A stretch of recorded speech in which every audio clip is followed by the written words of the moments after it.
महाराष्ट्रातल्या auto rickshaw taxi चालकांना सुद्धा आता मराठी भाषेचं व्यावहारिक ज्ञान असणं हे अनिवार्य आहे आणि या नियमाची आजपासून राज्यभरामध्ये अत्यंत कडक अशी अंमलबजावणी केली जाणार आहे, अशी माहिती राज्याचे परिवहन मंत्री प्रताप सरनाईक यांनी दिली आहे। चालकांना मराठी न आल्यास परवाना रद्द केला जाणार आहे। आरटीओकडून कायद्याच्या चौकटीमध्ये राहून कडक कारवाई केली जाणार आहे आणि यासह प्रवाशांना देखील मराठीमध्ये बोलण्याचं आवाहन प्रताप सरनाईक यांनी केलेलं आहे।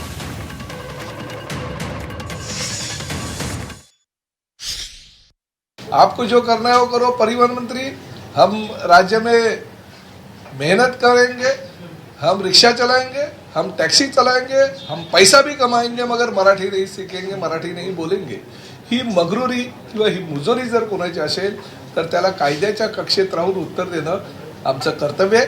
आणि त्यामुळे उद्यापासून 12 ऑगस्ट 2026 रोजी जो नियम, जो कायदा आम्ही पारित केलेला आहे, त्या कायद्याच्या अनुषंगाने जर कोणाला व्यावहारिक मराठी भाषेचं ज्ञान येत नसेल तर त्याच्यावर कारवाई करण्याची जी मोहीम आहे ती मोहीम आम्ही चालू करणार आहोत।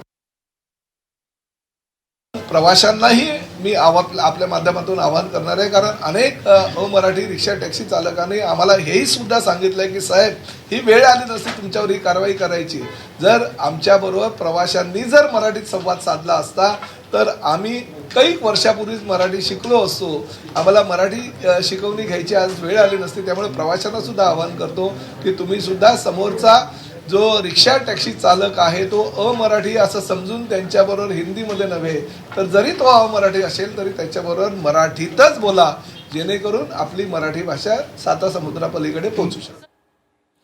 आणि याच मुद्द्यावर आणखी सविस्तर तपशील जाणून घेऊया। आमच्या प्रतिनिधी सीमा आढे आपल्याबरोबर जोडल्या गेलेल्या। सीमा, अत्यंत महत्त्वाचा मुद्दा प्रताप सरनाईक यांनी म्हटलंय, जसा नियम हा अनिवार्य करण्यात आलाय मराठी भाषा बोलणं रिक्षा टॅक्सी चालकांसाठी, त्याचप्रमाणे प्रवाशांनी सुद्धा, महाराष्ट्रात राहणाऱ्या लोकांनी सुद्धा या चालकांसोबत मराठीमध्ये बोलणं गरजेचं आहे। आपण पाहिलं आधी मुजोरी एका कॅब चालकाची कशा प्रकारे होती, अशा प्रकारच्या मुजोरी वाढणार नाही असं एकंदरीतच त्यांचं म्हणणे, काय नेमके तपशील? नक्कीच अनुपमा, महाराष्ट्रातील रिक्षा आणि टॅक्सी चालकांच्या परीक्षेला आजपासून खरं तर सुरुवात होणार आहे। मराठी भाषेचं व्यावहारिक ज्ञान प्रत्येक चालकाला असणं हे गरजेचं करण्यात आलेलं आहे, अनिवार्य करण्यात आलेलं आहे आणि या नियमाची अंमलबजावणी आजपासून सुरू करण्यात आलेली आहे। खरं तर प्रत्येक चालकावरती टप्प्याटप्प्याने जी आहे ती कारवाई करण्यात येईल। म्हणजेच आज 20 ऑगस्ट आहे आणि आजपासून ज्या चालकांना मराठी भाषेचं व्यावहारिक ज्ञानसुद्धा नाही त्या चालकाला सुरुवातीला 1 महिन्याची नोटीस देण्यात येणार आहे। या महिन्याभरात जर भाषेचं ज्ञान प्राप्त झालं तर पुढची कारवाई होणार नाही, मात्र भाषेचं ज्ञान प्राप्त नाही झालं, भाषा जर बोलता नाही आली तर बॅच जो त्यांच्याकडे असतो तो बॅच 3 महिन्यासाठी निलंबित करण्यात येईल आणि या 3 महिन्यात जर भाषा बोलता आली तर पुढची कारवाई करण्यात येणार नाही।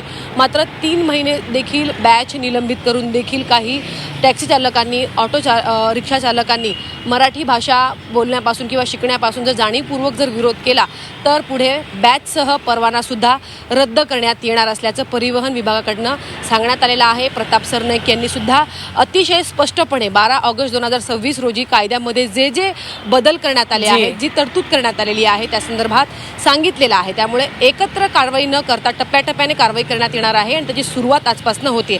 आपण आता काही वेळापूर्वी एक व्हिडिओ सध्या जो सोशल मीडियावरती व्हायरल होते तो व्हिडिओ आपण पाहिला।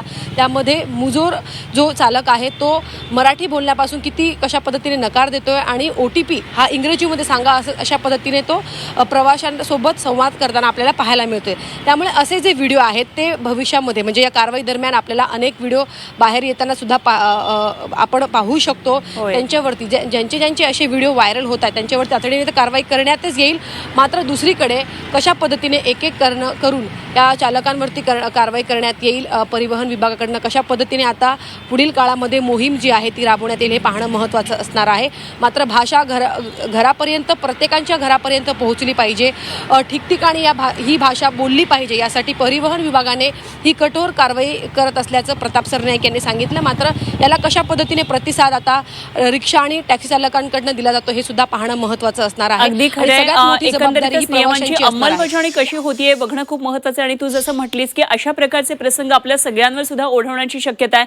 त्यामुळे खरं तर तक्रारीसाठी काहीतरी नंबर प्रवाशांना सुद्धा देणं तितकंच गरजेचं आहे की ते अशा प्रकारे तक्रारी दाखल करतील. अर्थातच ही सिस्टम काही दिवसांमध्ये डेव्हलप होईलच. मात्र बघूया आपण कशा प्रकारे नियमांची अंमलबजावणी होती. धन्यवाद सीमा दिलेल्या माहितीसाठी. सीमा आढे आमच्या प्रतिनिधी आपल्याबरोबर होत्या.